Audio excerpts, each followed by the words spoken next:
Dans la province de l'Ituri, précisément dans le territoire de Djougou, environ 300 policiers ont été déployés ce week-end dans cette partie de la République démocratique du Congo. Bien avant, 600 militaires en provenance de Gemena avaient aussi été déployés sur les lieux. Le vice-premier ministre et ministre de l'Intérieur, Henri Movasakane, est arrivé pour s'enquérir de la situation.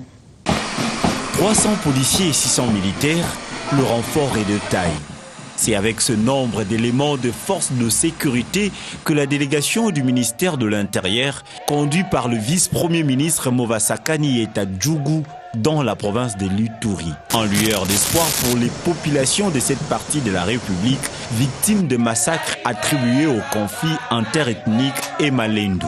Il était de notre devoir, allant sur un site où s'est passé des massacres dans la province de l'Ituri, et faire le point avec les nouvelles autorités sur la manière dont la gestion des populations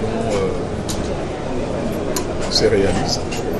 Les 300 policiers déployés qui proviennent de Kazangoulou et les 600 militaires qui viennent de Gemena ont la lourde mission de rétablir l'ordre dans cette province.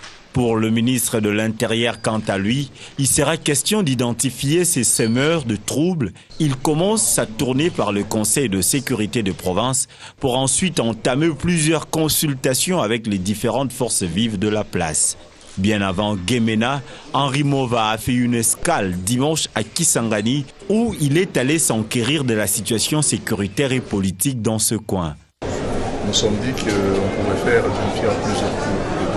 C'est à Kisangani pour relever la température de l'évolution de la situation politique et de la situation sécuritaire dans la région. Et donc Kisangani revêt une particulière importance pour nous.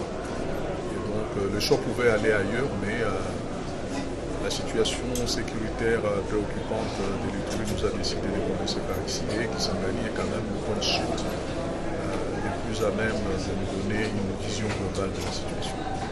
Excellence, monsieur le... L'objectif est de mettre fin à ce regain de violence communautaire. Ce samedi, le bilan officiel s'élève à 34 morts dans la localité de Mazé.